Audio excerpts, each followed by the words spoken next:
Pozdravljeni. Pred samim začetkom prve dirke velike nagrade Bahreina je prav, da nekaj minut posvetimo tudi našem običajnem zadnjem briefingu.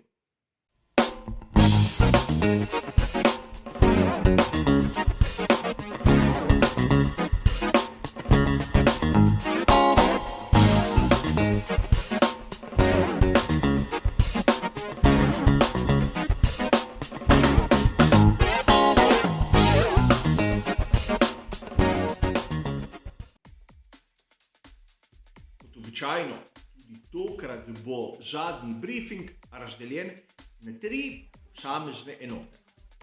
V prvi se bomo ustavili pri samih kvalifikacijah in skušali razumeti, kaj se je pravzaprav zgodilo. V drugem delu se bomo malce obregnili ob ritem posameznih ekip, ki smo ga skušali razbrati na samih prostih treningih in ostalih zanimivostih, ki nam bodo lahko prikazale marsikaj. Na koncu še kakšna beseda glede možnih strategij, ali bolje rečeno celo možne strategije. A začnimo kot običajno na samem začetku, ker so kvalifikacije morda marsikoga presenetile. Morda bo marsikateri poznavalec dejal, da se je Ferrari vrnil. A mi navdušenci se lahko začnemo spraševati, od kod se je Ferrari vrnil, kam je pa šel. Res nekaj let ni bilo tistih rezultatov, v kateri si mnogi navijači želijo, ampak v lanski sezoni 2021 so pa ja dosegli dve najboljši štartni poziciji. In to z bolidom, ki je bil v osnovi v bistvu pod tistim, kar so mnogi pričakovali, namreč izhajal je iz tistega poraznega SF1000. Tokrat smo videli, da tako na prostih treningih, kot tudi samih kvalifikacijah je bil Ferrari konstanten. A njihovo skrivno orožje, po mojem osebnem mnenju, sploh niso kvalifikacije.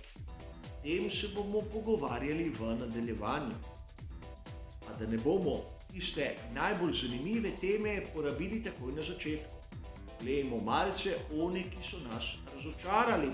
In tu bodo mnogi s prstom pokazali na Daniela Ricciarda in Nika Hülkenberga.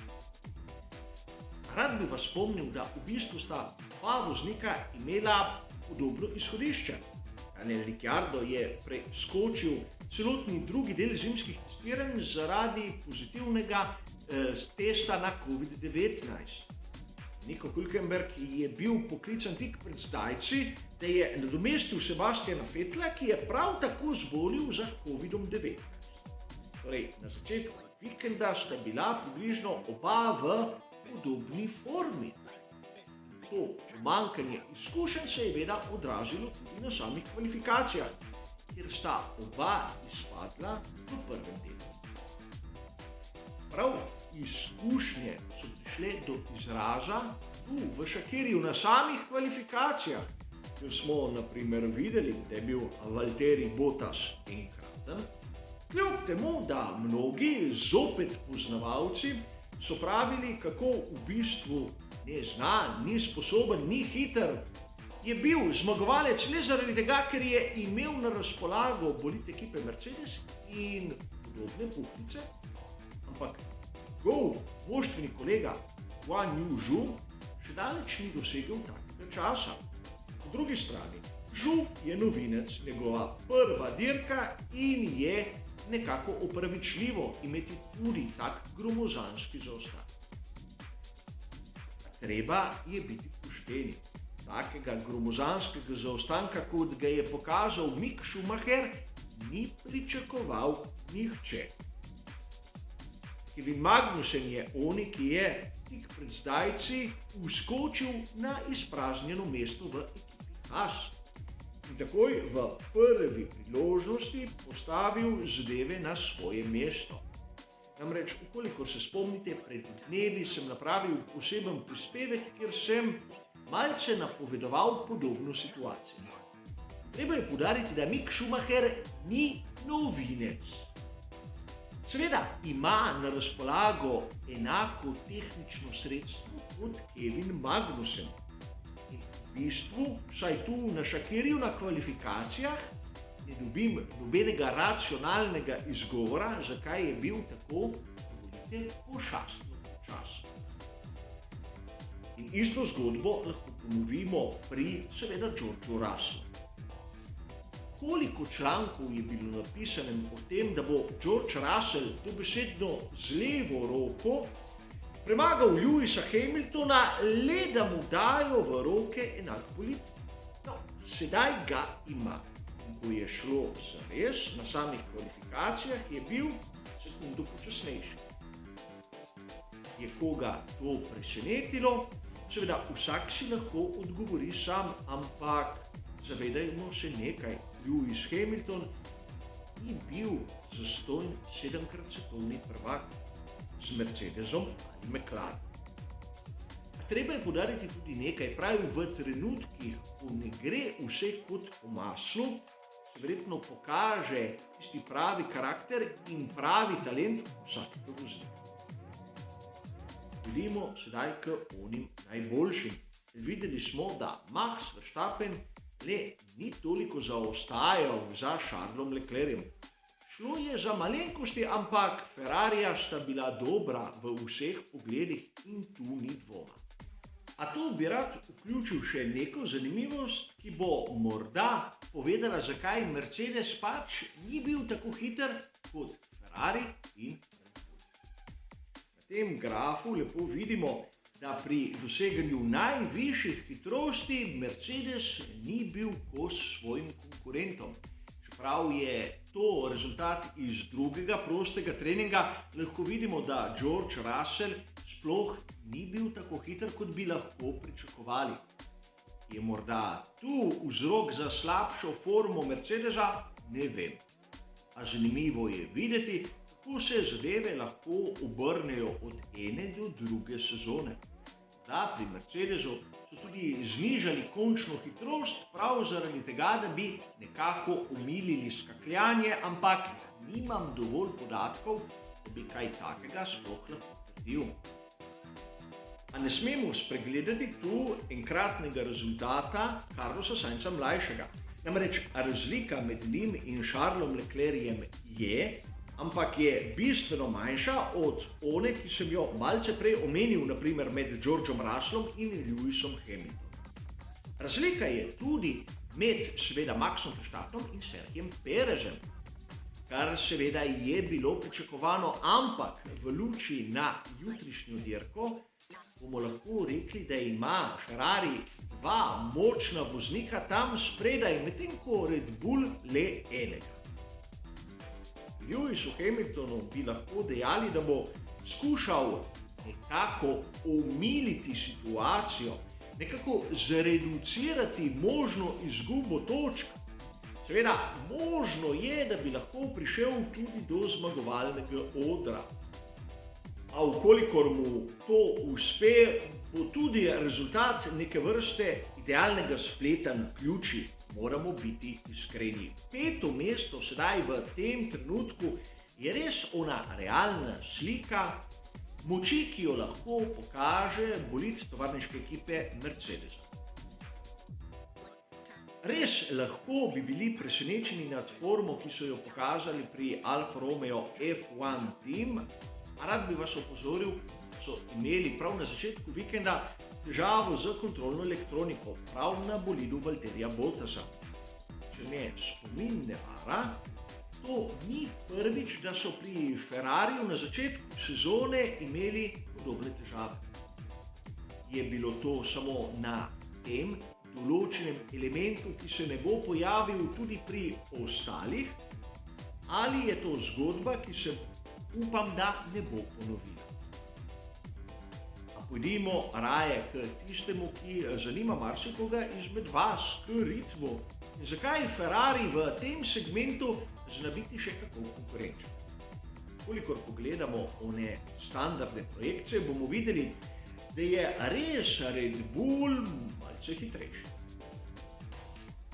A tokrat bomo zopet pogledali tabelo, ki jo je pripravil Pirelli po drugem prostem treningu.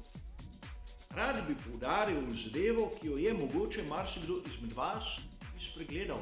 Namreč na rezultate, ki so jih dosegli vozniki s posamezno trdoto pnevmatik.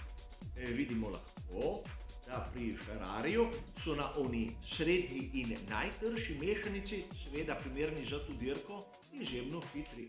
Bolj konkurenčni, kot bi si lahko mislili na prvi pogled. In seveda, sedaj po občutku je težko reči, kolikšna je razlika med C1, C2 in C3. Mnogi avtorji pravijo, da je razlika približno sekundo. Ampak da se zgoditi, da je lahko celo več. Sekundo, 2 sekundo in 3 desetinke na krog. Je ogromno. Zato v tem primeru, ukolikor bi pri Ferrariju znali izkoristiti enkraten štartni položaj, namreč oba voznika sta na tisti pravi strani, tam, kjer so liha štartna mesta, to pomenilo, da v prvi fazi bi privozila dovolj prednosti in tako dirko v bistvu nadzorovali. Smemo pozabiti, pri Ferrariju imajo izjemno zanimiv dvojec, namreč izjemno hitrega, agresivnega in malce srboritega Leclerca ter izjemno umirjenega in seveda razmišljujočega Sainza, ki pa v trenutku, ko se mu ponudi priložnost, jo tudi izkoristi. Po drugi strani bomo lahko dejali, da pri Red Bullu je samo Max Verstappen oni, ki se lahko sedaj, glede na tisto, kar so pokazali kvalifikacije, umešal v boj. Perez je malček preveč odzadaj in skozi celotni vikend se ni pokazal onega, kar bi lahko od njega pričakovali. O Lewisu Hamiltonu sem seveda povedal dovolj. Pri ostalih pa res ne vidim nobenega, ki bi bil lahko sposoben nekako pretresti ta razpored, ki sem ga nekako skušal opisati. A seveda, to bo pokazala samo še dirka in gre za moja osebna predvidevanja. A pojdimo malce za trenutek seveda k sami strategiji. Kot dobro veste, od te sezone ni več pravila, ki bi prvim 10 nekako nalagala začeti dirko na onih pneumatikah, s katerimi so se kvalificirali iz drugega v tretji del kvalifikacije. Poenostavljeno, vsi vozniki imajo prosti zbor. In ker imajo vsi vozniki prosti zbor, pomeni, da bodo izbrali strategijo, ki je najboljša in najhitrejša. Običajno smo tu v Šakirju gledali dirko z 2 postankoma, a sedaj imamo za trdoto trše pneumatike in tudi voljo Pirellija, da odpelje kar se da veliko število dirk z enim samim postankom.